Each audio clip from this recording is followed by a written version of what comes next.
सो HRA के लिए मैंने बोला था कि मैं आगे डिस्कशन करूंगा।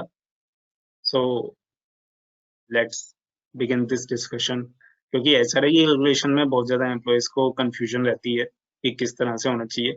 तो सबसे पहले इसके 3 कंपोनेंट्स होते हैं एचआरए के, कि इसमें से जो भी लिस्ट आपको ये 3 स्टेप्स परफॉर्म करने पड़ेंगे, और जिस भी स्टेप में आपका सबसे कम एचआरए कंप्यूट होगा उसकी डिडक्शन आपको मिल जाएगी।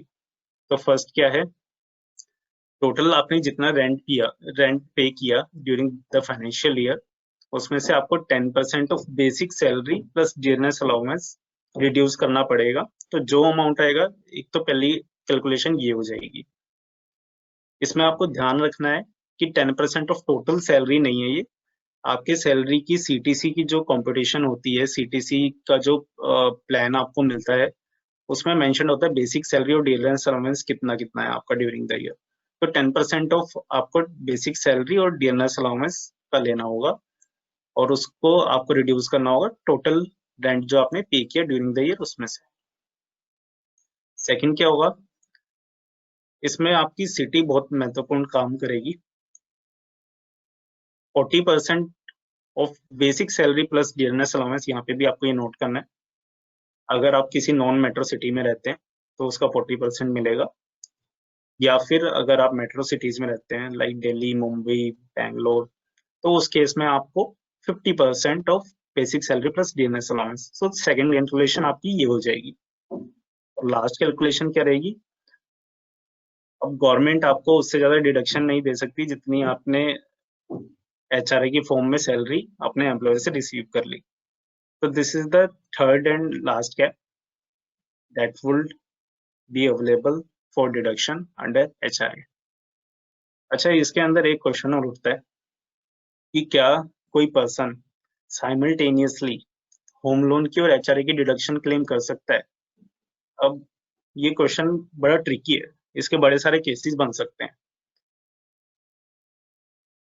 क्योंकि अगर किसी के पास अपना होम है और उसके लिए उसने होम लोन ले रखा है, तो उसको किसी और रेंटेड प्रेमिसेस में रहने की क्या जरूरत पड़ सकती है जो उसको एचआरए भी क्लेम करना पड़े?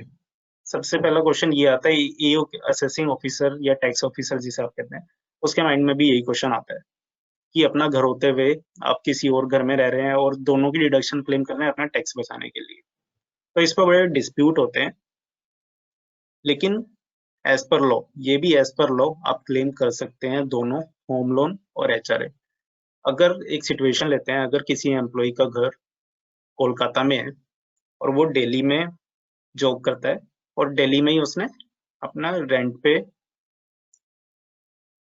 प्रेमिसेस ले रखी है और उसको एचआरए मिलता है और वो एचआरए की डिडक्शन क्लेम करता है।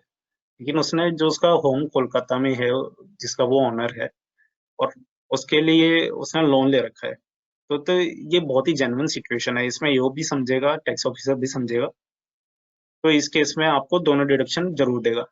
लेकिन अगर उस एम्प्लॉय का घर कोलकाता में ना होकर दिल्ली में ही है, जो उसने घर खरीदा हुआ है, ओन्ड हाउस है, और उस पर वो लोन की डिडक्शन ले रहा है और अपने एचआरए की भी डिडक्शन क्लेम कर रहा है, तो ये बहुत ही ऐसा सिचुएशन बन गई कि अपना घर होते हुए वो दूसरी जगह रह के टैक्स सेविंग कर रहा है। और टैक्स ऑफिसर इन्हीं केसेस में हमेशा डिसअलाउंस करते हैं, एचआरए की कर देते हैं या होम लोन की, जो भी उनको लगता है कि जहां से टैक्स ज्यादा बन सकता है, तो वो एक को पकड़ के वो डिसअलाउ कर देते हैं।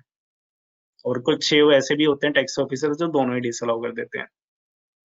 तो ये बहुत ही डिस्प्यूटेड सिचुएशन रहेगी अगर दोनों, अगर प्लेस ऑफ वर्क और रेंटेड हाउस और ओन्ड हाउस तीनों एक ही जगह पर एक ही स्टेट में सिचुएटेड हैं। तो